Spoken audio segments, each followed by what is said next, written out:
Hola, profe, ¿cómo le va? Bueno, mi nombre es Faría Javier, estudiante de la licenciatura de música de segundo año en la Universidad Nacional de La Rioja. En esta oportunidad voy a hablar del romanticismo, voy a dar algunas características del contexto histórico y características musicales. El romanticismo es un movimiento artístico, cultural, filosófico que se da en Europa a finales del siglo XVIII, principios del siglo XIX. El romanticismo principalmente se lo considera de dos maneras diferentes, se lo interpreta de dos maneras diferentes. Principalmente, o la primera, se lo conoce como una corriente en la evolución del arte, de la filosofía, de las ciencias, en el transcurso histórico. Y de otra manera, la manera número dos, se lo interpreta como una contraposición al clasicismo. Cabe destacar que en el clasicismo era todo estructurado, todo lineal. En este romanticismo, el hombre empieza a tener mayor preponderancia y se resalta la figura del yo. Cabe destacar que en el clasicismo principalmente los reyes designaban o tomaban decisiones de qué composiciones se iban a hacer siguiendo un patrón o una estructura. En el romanticismo es todo lo contrario, el hombre empieza a tener mayor preponderancia y empieza a expresar sus sentimientos.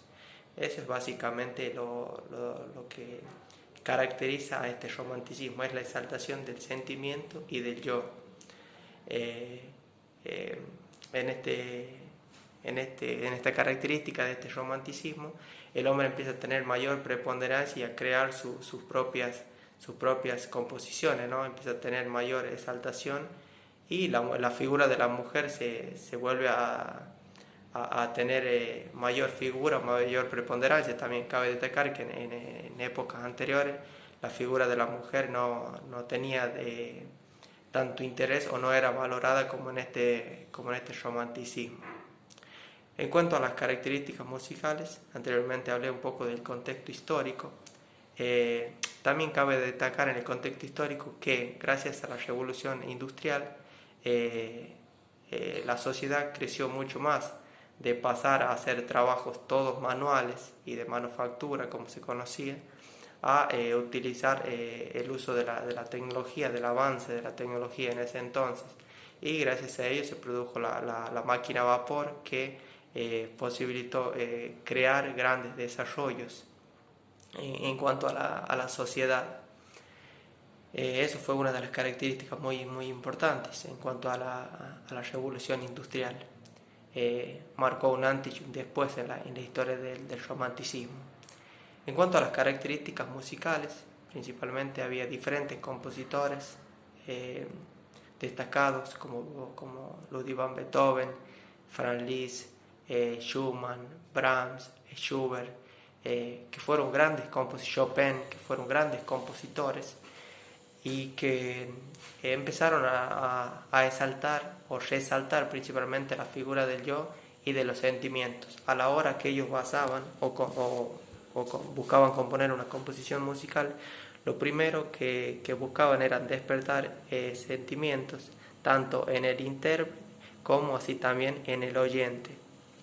Estos compositores principalmente rompieron con la tradición o con la estructuración, si se quiere llamar así, del clasicismo, donde todo era lineal, había un patrón, no se permitían varias recursos o varias cosas musicales que estaban totalmente prohibidas. En este romanticismo es todo lo contrario, hay mucha mayor libertad, la exaltación de los sentimientos, la emoción juega un gran papel, la exaltación del yo. Las melodías son mucho más comprensibles, mucho más fáciles de recordar, utilizan el cromatismo, utilizan la disonancia, utilizan la modulación a tonalidades lejanas, que esto principalmente en el clasicismo no estaba permitido, no estaba establecido. Fueron innovando, fueron buscando nuevas sonoridades. Principalmente se busca, como dije anteriormente, la exaltación del yo. Eso era lo principal, exaltar las emociones, los sentimientos. Estos compositores era lo primordial, lo que más les interesaba era poder despertar emociones y sentimientos en las obras que componían, ¿no? Estaba también el amor trágico, el desamor, que eran también obras, por ejemplo, la obra de Shakespeare, que habla claramente de este desamor, ¿no? Que marcó un antes y un después también en la historia del arte y en la evolución del arte.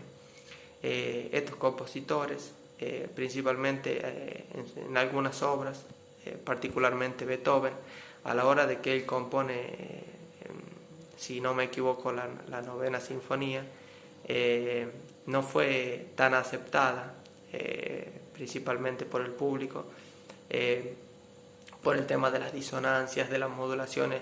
Era principalmente, si bien rompe con la tradición clásica estructurada Beethoven, busca otros métodos, otros recursos a través de la música, despertar sentimientos, despertar emociones en el oyente.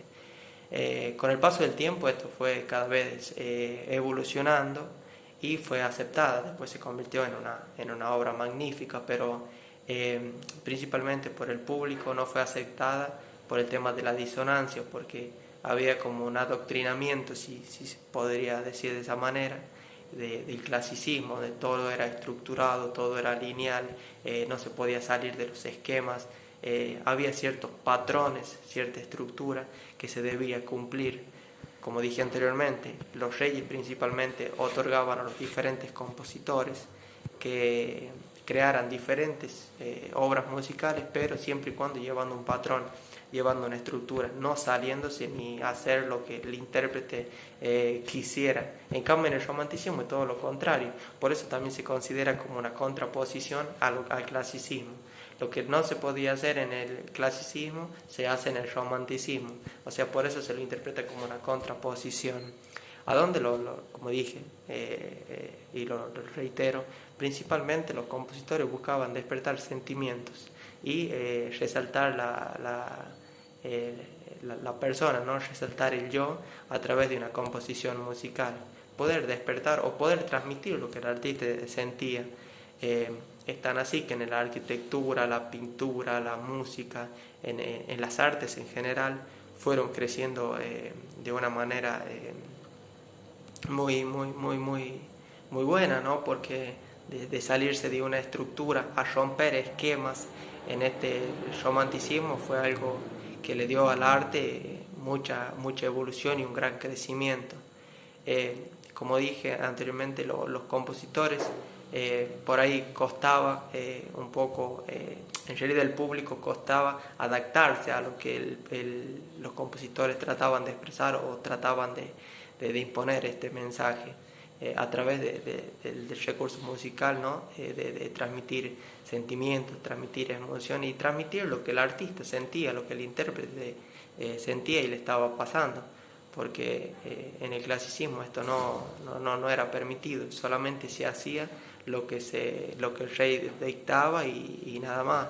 La exaltación de la mujer principalmente tiene un gran protagonismo en este romanticismo. Se produce la evolución del piano en este romanticismo, es el auge del piano a través de sus diferentes renovaciones, ¿no? que fue viviendo a lo largo de la historia. En el romanticismo el auge del piano también es una característica muy importante de resaltar. Bueno, este romanticismo, perdón, fue eso, ¿no? Tratar de resaltar la imagen del yo, despertar sentimientos, despertar emociones y poder transmitir lo que sentía este intérprete y poder plasmarlo ante la sociedad y ante el público. Como dije, no fue algo fácil, no fue algo sencillo, porque costó salir del molde, de esa estructura de todo lineal, de respetar todo tipo de nomenclatura, por así decirlo. En este romanticismo es todo lo contrario. El artista puede ser el artista, como quien dice, puede expresar lo que siente, lo que cree, cosas que antes esto no se podía vivir. En la historia de la música fue evolucionando totalmente, como dije anteriormente, el piano, la música en sí empezó a tener mayor independencia, salirse de los patrones y poder exaltar emociones y sentimientos. Bueno, profe, espero haber sido claro. Si tengo algo para mejorar, me avisa y bueno, lo voy a tener en cuenta, pero básicamente este es el contexto histórico y las características musicales de este eh, romanticismo. Así que bueno, un abrazo grande y espero que esté bien.